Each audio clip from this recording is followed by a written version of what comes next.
ये लड़की को पटाने के चक्कर में पूरी बायोलॉजी का सत्यानाश कर दिया कि तुझे इस तरह याद करने लगे हैं, लहू बन के आंसू बरसने लगे हैं। अरे बोका, सबसे पहले तो जो आंसू होते हैं एंजाइम होते हैं, और एंजाइम का खून से लहू से दूर दूर तक कोई रिश्ता नाता नहीं है। जो हार्मोन्स होते हैं वो ब्लड में स्रावित होते हैं। तो जय हिंद। आज हम बायोलॉजी का एक बहुत इंपॉर्टेंट टॉपिक पढ़ेंगे, ग्लैंड्स। ग्लैंड्स का मतलब होता है ग्रंथि। अब ये ग्रंथि क्या होती है? ग्रंथि एक प्रकार का थैला होती है। इसको हम कहते हैं कि ये एक थैले का आकार होता है, एक पाउच की तरह होती है। अब हमारे शरीर में कोई ऐसी चीज़ जो एक पाउच या थैले का आकार का हो तो उसमें कुछ ना कुछ तो संग्रहित होगा, कुछ ना कुछ भरा रहेगा।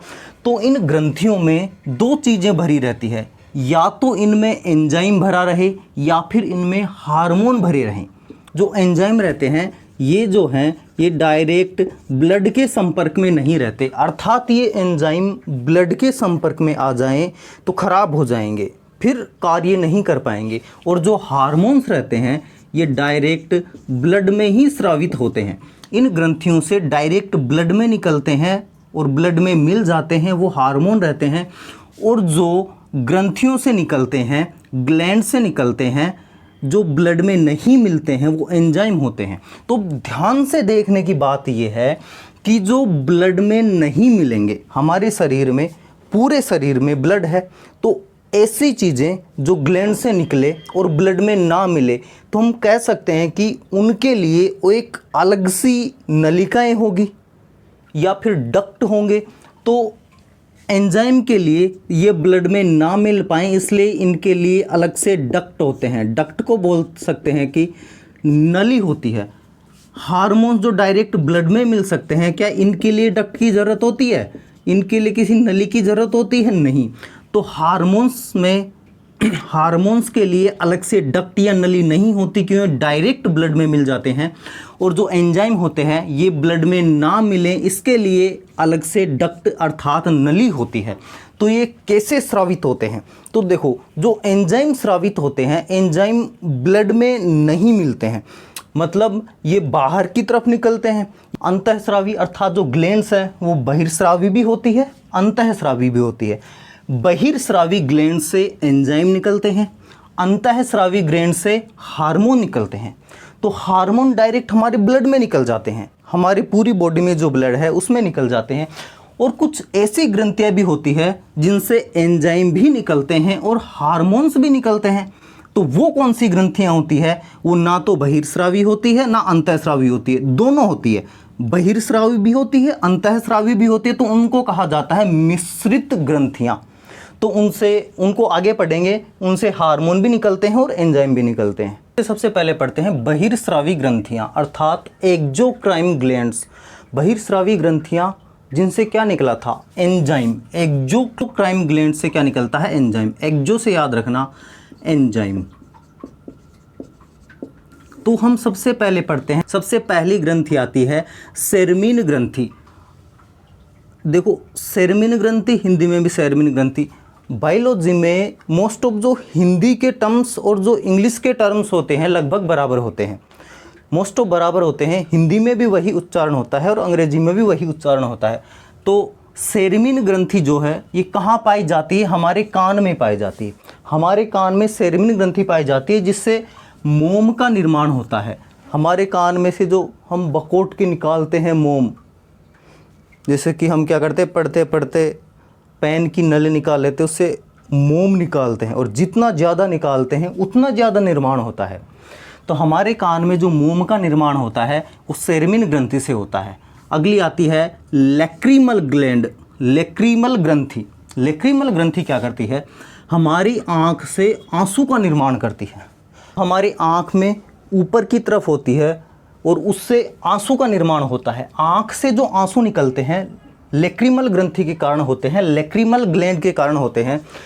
और लड़की को पटाने के चक्कर में कि तुझे इस तरह याद करने लगे हैं, लहू बन के आंसू बरसने लगे हैं। अरे बोका, सबसे पहले तो जो आंसू होते हैं एंजाइम होते हैं, और एंजाइम का खून से लहू से दूर दूर तक कोई रिश्ता नाता नहीं है। जो हार्मोन्स होते हैं वो ब्लड में स्रावित होते हैं। तो आँख से यानी कि लैक्रिमल ग्लैंड से लहू का बरसना नामुमकिन है। ये लड़की को पटाने के चक्कर में पूरी बायोलॉजी का सत्यानाश कर दिया। ये लहू बन के आंसू बरसने लगे हैं। तो आँख से जो आंसू आते हैं लेक्रिमल ग्लैंड की थ्रू आते हैं। तो लेक्रिमल जो ग्रंथि होती है वो लेक्रिमन कैनाल से कनेक्ट रहती है, और ये जो कैनाल है वो नाक से कनेक्ट रहती है। लेक्रिमल जो हमारी ग्रंथि होती है, जो आंसू आते हैं, ये लेक्रिमल कैनाल से कनेक्ट रहती है। हमारे आँख में यहाँ पे एक मांस सा दिखता है, लेक्रिमल कैनाल से कनेक्ट रहती है, और कैनाल डायरेक्ट हमारे नाक से कनेक्ट होती है। जो हम रोते हैं, जो हमारे आंसू आते हैं, तो हमारे नाक में भी वो आंसू आ जाते हैं, तो ये नाक से कनेक्ट रहती है। अगली ग्रंथि आती है मोमीबियन ग्रंथि। आँख से जो ऑयली या जो कीचड़ निकलता है वो मोमीबियन ग्रंथि के थ्रू निकलता है। ये हमारे आँख के नीचे रहती है मोमीबियन ग्रंथि। यहाँ से आँख में जो गीजड़ जब हम सो जाते हैं, सुबह उठते हैं, तो जो इतना बकोट के कीचड़ निकलता है मोमीबियन ग्रंथि के थ्रू निकलता है। अगली आती है सेबेकस ग्रंथि। सेबेकस ग्रंथि कहाँ होती है? नाक में सीबम निर्माण। ये नाक के ऊपर जो हमारी ऑयली स्किन हो जाती है, नाक के ऊपर जो ऑयल जमा होता है, तो उसको कहते हैं सीबम। तो सीबम का निर्माण होता है सेबेकस ग्लैंड के कारण। और नाक से जो सीबम, इसका निकलना बहुत ज़रूरी होता है, क्योंकि ये अपशिष्ट पदार्थ होते हैं जो इन ग्रंथियों के माध्यम से निकलते हैं, तो इनका निकलना बहुत ज़रूरी होता है। और जब ये निकलते हैं तो कहते हैं ऑयली स्किन, और लड़कियां ऑयली स्किन के बचाने के लिए मुंह पे मेकअप कर लेती है, फिर वो निकलना तो बंद हो जाता है, लेकिन अंदर तो बनेगा ही, फिर वो फोड़ा बनता है इतना मोटा मोटा पुंसा। अगली आती है स्वीट ग्लैंड, यानी कि स्वेद ग्रंथि। श्वेत नहीं है, स्वेद यानी होते हैं पसीना। तो स्वीट ग्लैंड से हमारा पसीना निकलता है। हमारी बॉडी से जो पसीना निकलता है वो स्वीट ग्लैंड्स के थ्रू निकलता है। पसीना भी क्या है? एक प्रकार का एंजाइम है। जब हमारा पसीना निकलता है तो पसीने के साथ साथ शरीर का जो जल है वो तो बाहर आता है, और सोडियम भी बाहर आ जाता है। और सोडियम क्या करता है, हमने पिछली वाली वीडियो में बताया था, नर्वस सिस्टम वाली वीडियो में, कि जो सोडियम होता है हमारी बॉडी को और ब्रेन को जो सिग्नल भेजने का काम करता है, वो सोडियम के थ्रू ब्रेन बॉडी को जो सिग्नल भेजता है, और जो रिसीव करता है सिग्नल, वो सोडियम के थ्रू भेजे जाते हैं और रिसीव होते हैं। जब पसीना ज़्यादा निकल जाता है तो सोडियम की बॉडी में कमी हो जाती है, तो जो सिग्नल हो जाते हैं वो कमज़ोर हो जाते हैं, और कभी कभी इंसान बेहोश हो जाता है। फिर बाद में ग्लूकोज चढ़ाया जाता है, ग्लूकोज जिसमें चीनी और नमक रहता है, नमक सोडियम। तो चीनी से थोड़ी एनर्जी मिलती है, सोडियम से सोडियम की पूर्ति हो जाती है। अगली ग्रंथि आती है सेलिवरी ग्रंथि। सेलिवरी यानी कि लार ग्रंथियाँ। लार ग्रंथियाँ जो हमारे मुंह में पाई जाती है, क्या निकालती है? ये पाचक एंजाइम निकालती है। पाचक एंजाइम का मतलब, जब हम खाना खाते हैं तो खाना हमारे मुंह से ही पचना शुरू हो जाता है, तो ये पाचक एंजाइम निकालती है लार ग्रंथियाँ। अब ये पाचक एंजाइम कौन कौन से होते हैं, जब हम पाचन तंत्र पढ़ेंगे तो उसमें इसका विस्तार से अध्ययन करेंगे। तो मुंह से जो पाचक एंजाइम होता है, जो हमारे पेट में खाना पचने के लिए जो पाचक एंजाइम निकलते हैं, उन सारे एंजाइम को हम पाचन तंत्र में पढ़ेंगे। बायोलॉजी में सीपरेट तरीके से पढ़ना सबसे बेस्ट माना जाता है। सबको मिक्स करके पढ़ेंगे तो सारी चीज़ें खिचड़ी बन जाएगी, और हमको खिचड़ी नहीं चाहिए, हमको चाहिए सीपरेट। दिमाग में सीपरेट चीज़ें सही याद रहती है।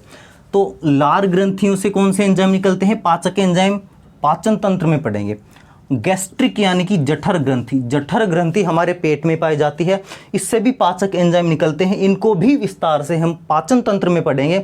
इनमें दो मुख्य एंजाइम होते हैं, एक तो होता है रेनिन, एक होता है पेप्सिन। तो रेनिन जो होता है वो दूध को दही में परिवर्तित करता है। तो रेनिन एक एंजाइम है जो हम दूध पीते हैं तो उसको दही में परिवर्तित कर देता है। तो अर्थात हमने दूध पिया तो पेट में प्रोसेस शुरू हो जाती है उसको दही बनाने की, फिर बाद में उसका पाचन होता है। तो दूध का पाचन सबसे पहले दही के रूप में होता है, इसलिए दही खाना दूध पीने से ज़्यादा बेटर होता है। पेप्सिन, पेप्सिन एंजाइम क्या कार्य करता है? प्रोटीन को पेप्टोन में तोड़ता है, अर्थात ये प्रोटीन को पचाने का कार्य करता है पेप्सिन एंजाइम। जब हम प्रोटीन खाते हैं तो प्रोटीन को तोड़ता है पेप्टोन में, और लास्ट में जाके जो सारे जो चीज़ें होती है वो ग्लूकोज में टूट जाती है। तो जो पेप्सिन एंजाइम है वो प्रोटीन को पेप्टोन में तोड़ने का कार्य करता है, तोड़ फोड़ का कार्य करता है, अर्थात ये प्रोटीन को पचाने का कार्य करता है। तो अगला जो बहिर्स्रावी ग्रंथि है वो है यकृत यानी कि लिवर, जिसको उर्दू में कहते हैं जिगरा, जिगर। आगे पर हमारी आँख में ऊपर की तरफ होती है और उससे आंसू का निर्माण होता है। आँख से जो आंसू निकलते हैं लेक्रिमल ग्रंथि के कारण होते हैं, लेक्रिमल ग्लैंड के कारण होते हैं। और लड़की को पटाने के चक्कर में कि तुझे इस तरह याद करने लगे हैं, लहू बन के आंसू बरसने लगे हैं। अरे बोका, सबसे पहले तो जो आंसू होते हैं एंजाइम होते हैं, और एंजाइम का खून से लहू से दूर दूर तक कोई रिश्ता नाता नहीं है। जो हार्मोन्स होते हैं वो ब्लड में स्रावित होते हैं। तो आँख से यानी कि लेक्रिमल ग्लैंड से लहू का बरसना नामुमकिन है। लड़की को पटाने के चक्कर में पूरी बायोलॉजी का सत्यानाश कर दिया। लहू बन के आंसू बरसने लगे हैं। तो आँख से जो आंसू आते हैं लेक्रिमल ग्लैंड की थ्रू आते हैं। तो लेक्रिमल जो ग्रंथि होती है वो लेक्रिमन कैनाल से कनेक्ट रहती है, और ये जो कैनाल है वो नाक से कनेक्ट रहती है। लेक्रिमल जो हमारी ग्रंथि होती है, जो आंसू आते हैं, ये लेक्रिमल कैनाल से कनेक्ट रहती है। हमारे आँख में यहाँ पे एक मांस सा दिखता है, लेक्रिमल कैनाल से कनेक्ट रहती है, और कैनाल डायरेक्ट हमारे नाक से कनेक्ट होती है। जो हम रोते हैं, जो हमारे आंसू आते हैं, तो हमारे नाक में भी वो आंसू आ जाते हैं, तो ये नाक से कनेक्ट रहती है। अगली ग्रंथि आती है मोमीबियन ग्रंथि। आँख से जो ऑयली या जो कीचड़ निकलता है वो मोमीबियन ग्रंथि के थ्रू निकलता है। ये हमारे आँख के नीचे रहती है मोमीबियन ग्रंथि। यहाँ से आँख में जो गीजड़ जब हम सो जाते हैं, सुबह उठते हैं, तो जो इतना बकोट के कीचड़ निकलता है मोमीबियन ग्रंथि के थ्रू निकलता है। अगली आती है सेबेकस ग्रंथि। सेबेकस ग्रंथि कहाँ होती है? नाक में सीबम निर्माण। ये नाक के ऊपर जो हमारी ऑयली स्किन हो जाती है, नाक के ऊपर जो ऑयल जमा होता है, तो उसको कहते हैं सीबम। तो सीबम का निर्माण होता है सेबेकस ग्लैंड के कारण। और नाक से जो सीबम, इसका निकलना बहुत ज़रूरी होता है, क्योंकि ये अपशिष्ट पदार्थ होते हैं जो इन ग्रंथियों के माध्यम से निकलते हैं, तो इनका निकलना बहुत ज़रूरी होता है। और जब ये निकलते हैं तो कहते हैं ऑयली स्किन। और लड़कियां ऑयली स्किन के बचाने के लिए मुंह पे मेकअप कर लेती है, फिर वो निकलना तो बंद हो जाता है, लेकिन अंदर तो बनेगा ही। फिर वो फोड़ा बनता है, इतना मोटा मोटा पुंसा। अगली आती है स्वीट ग्लैंड, यानी कि स्वेद ग्रंथि। श्वेत नहीं है, स्वेद। स्वेद यानी होते हैं पसीना। तो स्वीट ग्लैंड से हमारा पसीना निकलता है। हमारी बॉडी से जो पसीना निकलता है वो स्वीट ग्लैंड्स के थ्रू निकलता है। पसीना भी क्या है? एक प्रकार का एंजाइम है। जब हमारा पसीना निकलता है तो पसीने के साथ साथ शरीर का जो जल है वो तो बाहर आता है, और सोडियम भी बाहर आ जाता है। और सोडियम क्या करता है, हमने पिछली वाली वीडियो में बताया था, नर्वस सिस्टम वाली वीडियो में, कि जो सोडियम होता है हमारी बॉडी को और ब्रेन को जो सिग्नल भेजने का काम करता है, वो सोडियम के थ्रू ब्रेन बॉडी को जो सिग्नल भेजता है, और जो रिसीव करता है सिग्नल वो सोडियम के थ्रू भेजे जाते हैं और रिसीव होते हैं। जब पसीना ज़्यादा निकल जाता है तो सोडियम की बॉडी में कमी हो जाती है, तो जो सिग्नल हो जाते हैं वो कमज़ोर हो जाते हैं, और कभी कभी इंसान बेहोश हो जाता है। फिर बाद में ग्लूकोज चढ़ाया जाता है, ग्लूकोज जिसमें चीनी और नमक रहता है, नमक सोडियम। तो चीनी से थोड़ी एनर्जी मिलती है, सोडियम से सोडियम की पूर्ति हो जाती है। अगली ग्रंथि आती है सेलिवरी ग्रंथि। सेलिवरी यानी कि लार ग्रंथियाँ। लार ग्रंथियाँ जो हमारे मुंह में पाई जाती है, क्या निकालती है? ये पाचक एंजाइम निकालती है। पाचक एंजाइम का मतलब जब हम खाना खाते हैं तो खाना हमारे मुंह से ही पचना शुरू हो जाता है, तो ये पाचक एंजाइम निकालती है लार ग्रंथियाँ। अब ये पाचक एंजाइम कौन कौन से होते हैं, जब हम पाचन तंत्र पढ़ेंगे तो उसमें इसका विस्तार से अध्ययन करेंगे। तो मुंह से जो पाचक एंजाइम होता है, जो हमारे पेट में खाना पचने के लिए जो पाचक एंजाइम निकलते हैं, उन सारे एंजाइम को हम पाचन तंत्र में पढ़ेंगे। बायोलॉजी में सीपरेट तरीके से पढ़ना सबसे बेस्ट माना जाता है। सबको मिक्स करके पढ़ेंगे तो सारी चीज़ें खिचड़ी बन जाएगी, और हमको खिचड़ी नहीं चाहिए, हमको चाहिए सीपरेट। दिमाग में सीपरेट चीज़ें सही याद रहती है। तो लार ग्रंथियों से कौन से एंजाइम निकलते हैं? पाचक एंजाइम पाचन तंत्र में पढ़ेंगे। गैस्ट्रिक यानी कि जठर ग्रंथि। जठर ग्रंथि हमारे पेट में पाई जाती है, इससे भी पाचक एंजाइम निकलते हैं। इनको भी विस्तार से हम पाचन तंत्र में पढ़ेंगे। इनमें दो मुख्य एंजाइम होते हैं, एक तो होता है रेनिन, एक होता है पेप्सिन। तो रेनिन जो होता है वो दूध को दही में परिवर्तित करता है। तो रेनिन एक एंजाइम है जो हम दूध पीते हैं तो उसको दही में परिवर्तित कर देता है। तो अर्थात हमने दूध पिया तो पेट में प्रोसेस शुरू हो जाती है उसको दही बनाने की। फिर बाद में उसका पाचन होता है।